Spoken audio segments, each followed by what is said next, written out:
হালকা শীতের সকালে গরম গরম ছিটা রুটি ভাবতেই কেমন খেতে ইচ্ছে করছে, তাই না? বাজারে কিনা শুকনো চালের গুঁড়া থাকলেই কিন্তু খুব সহজেই তৈরি করে নিতে পারবেন এই মজার ছিটা রুটিগুলো। এটা এতটাই সহজ একটা রেসিপি যে একবার বানালে বারবার বানাতে ইচ্ছে করবে। আর স্বাদ এতটাই নরম আর তুলতুলে হবে যে মুখে দিলেই যেন গলে যাবে। সবচেয়ে মজার ব্যাপার হলো 2 দিন পরেও রুটিগুলো শক্ত হয়ে যাবে না, নরমেই থাকবে। দুনিয়ার সব থেকে সহজ একটা পিঠার রেসিপি বলতে পারেন। এই পিঠার স্বাদ এতটা যে অন্য কোনো পিঠার সাথে তুলনাই করতে পারবেন না। তাহলে চলুন দেরি না করে মূল রেসিপিতে চলে যাই। সবার প্রথমে আমি এখানে একটা বাটি নিয়েছি আর নিয়েছি 1 কাপ শুকনো চালের গুঁড়া। বাজারে যে চালের গুঁড়োটা কিনতে পাওয়া যায় আমি সেই চালের গুঁড়াটাই নিয়েছি। চাইলে কিন্তু এখানে আপনারা ভেজা আতপ চালের গুঁড়াটাও নিতে পারেন। তো আমি এখানে চালের গুঁড়াটাও একটু চেলে নিব। যেহেতু বাজার থেকে কিনা একটু চেলে নিলেই কিন্তু ভালো হবে। এখন আমি এখানে দিয়ে দিচ্ছি 1/2 কাপ আটা। আর আটা যখন আপনারা এই পিঠার ভিতরে দিবেন, পিঠাটা দেখবেন অনেকটা সফট থাকবে। আর অনেক দিন পর্যন্ত রাখলে এই পিঠাটা কিন্তু একদমই শক্ত হবে না। এখন আমি এই আটাটাও খুব সুন্দর করে চেলে নিচ্ছি। এখন চালের গুঁড়া আর আটাটা ভালো করে চেলে নিচ্ছি। এই ছোট ধাপটা কিন্তু খুব গুরুত্বপূর্ণ।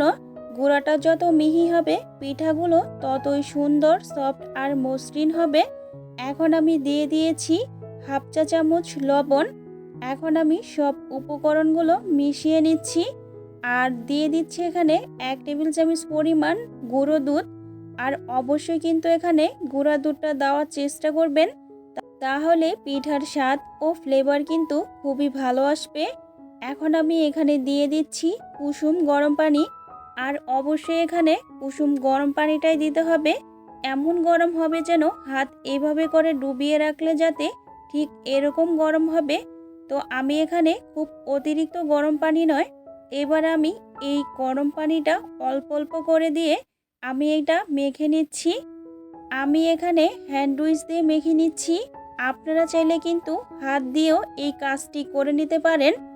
আটা যত সুন্দর করে মাখবেন পিঠাগুলো ততই নরম আর তুলতুলে হবে। তাই এই ধাপটাও কিন্তু একদম অবহেলা করবেন না।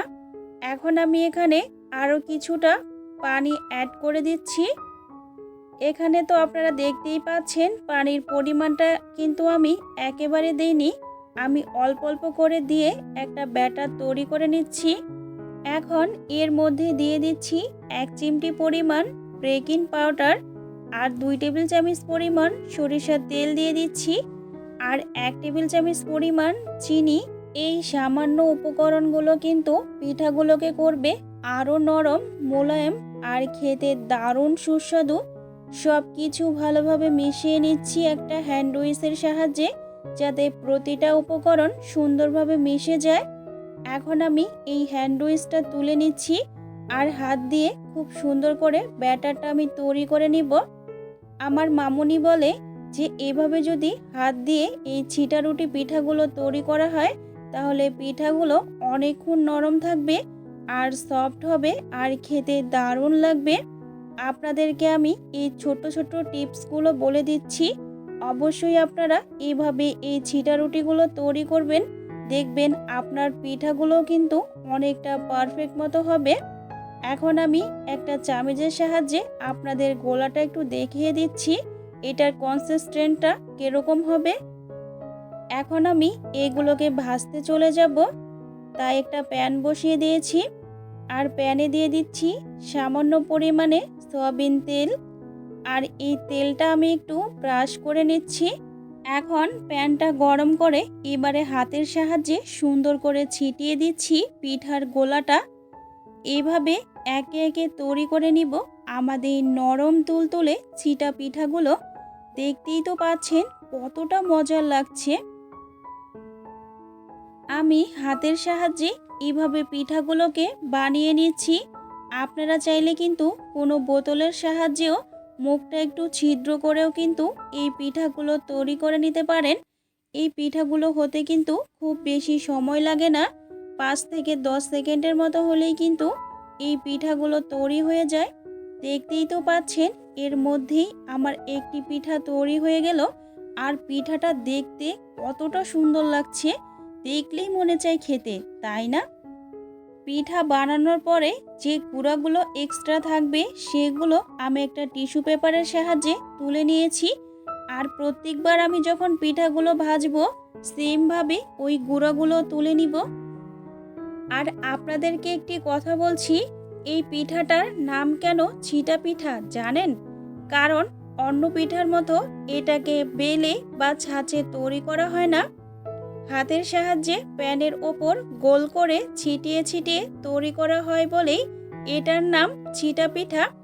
আর এই ছিটিয়ে দেওয়ার সময়টা কিন্তু দেখতে সবচেয়ে মজার। এখন আমি এইভাবে সব পিঠাগুলোই কিন্তু তৈরি করে নিচ্ছি। আর আমি কিন্তু এই পিঠাগুলো তৈরি করার সময় একটু ঢাকনা দিয়ে কিন্তু ঢেকেও দিয়েছি। আপনারা চাইলে কিন্তু ঢাকা নাও দিতে পারেন, তবে দিলে কিন্তু পিঠাটা অনেকটা সফট থাকবে আর পিঠাটা খেতেও ভালো লাগবে। এখন আমি এই পিঠাটাকে আরও একটি পদ্ধতিতে দেখাচ্ছি। যখন আপনারা এই পিঠাটা তৈরি করবেন তখন 2 ভাঁজ করে এই পিঠাটা সামান্য একটু বটে নেবেন, তাহলে পিঠাটা দেখতে কিন্তু অনেকটা আকর্ষণীয় আর সাজানো মনে হবে। দেখুন আমি একটা ভাঁজ দিয়ে নিয়েছি, এখন আমি আরও একটি ভাঁজ দিয়ে খুব সুন্দর করে একটি পিঠা কিন্তু তৈরি করে নিলাম। আর আপনাদেরকে কিন্তু একটু কাছ থেকে দেখিয়ে দিচ্ছি। এই পিঠার মজাটাই হলো খুব সাধারণ উপকরণ দিয়েই তৈরি হলেও কিন্তু খেতে একদম অসাধারণ। ছিটা পিঠা শুধু একটা খাবারই নয়, এটা আমাদের গ্রাম বাংলার পুরনো দিনের একটা চীনা স্বাদ। দেখতে যতটা সহজ, খেতেও কিন্তু তার চেয়েও বেশি মজার হয়েছিল। একবার খেলে আরেকটা নিতে মনে চাইবে। এইভাবে আমি সব ছিটা পিঠাগুলো কিন্তু তৈরি করে নিয়েছি। আলহামদুলিল্লাহ, আমাদের ছিটা পিঠাগুলো কিন্তু তৈরি হয়ে গেছে। দেখতেই পাচ্ছেন কি সুন্দর নরম আর তুলতুলে হয়েছে। একদম গরম গরম অবস্থায় হাতে নিলেই বোঝা যাচ্ছে কতটা মোলায়েম। আর এই পিঠাগুলো নরম রাখতে হলে তৈরি হওয়ার পর অবশ্যই ঢেকে রাখবেন, তাহলে অনেকক্ষণ নরম থাকবে। গরম গরম ছিটা পিঠা আর তার সঙ্গে পছন্দের ভর্তা বা মাংস শীতের দিনে, এর চেয়ে আর মজার কি আয়োজন হতে পারে? আর এই পিঠা শুধু শীতকালেই খেতে হবে এমন নয়, বছরের যে কোনো সময় যে কোনো উপলক্ষেই খুব সহজেই তৈরি করে খেতে পারবেন এই মজার ছিটা পিঠা। গরম গরম পরিবেশন করলে স্বাদটা হবে একদম জমজমাট। আর আপনাদেরকে আমি একটু হাতে নিয়ে দেখিয়ে দিচ্ছি, দেখুন কতটা সফট হয়েছে। আপনাদেরকে আমি বলে ভাষায় প্রকাশ করতে পারবো না, আপনারা তো দেখেই বুঝতে পাচ্ছেন। আর এই পিঠাগুলো আপনারা যখন গরম হাঁসের মাংস বা ভর্তা দিয়ে খাবেন, দেখবেন পুরো 1 প্লেট পিঠা কিন্তু নিমিষেই শেষ হয়ে যাবে। আর এই পিঠাগুলো আপনারা যাকে তৈরি করে খাওয়াবেন সেই কিন্তু আপনার প্রশংসা না করে পারবে না। তো আজকের মতো আমাদের নরম তুলতুলে ছিটা পিঠা তৈরি হয়ে গেল। গরম গরম একটা মুখে দিয়েই দেখুন স্বাদটা কিন্তু মুখেই লেগে থাকবে। আর আমার দেওয়া টিপসগুলো মেনে বানালে পিঠাগুলোও থাকবে নরম আর মোলায়েম। রেসিপিটা ভালো লাগলে অবশ্যই বাসায় বানিয়ে দেখবেন। সবাই ভালো থাকবেন, সুস্থ থাকবেন। আবার দেখা হবে নতুন কোনো মজার রেসিপি নিয়ে। আর আমার চ্যানেলে নতুন হলে চ্যানেলটি সাবস্ক্রাইব করে দিবেন। আল্লাহ হাফিজ।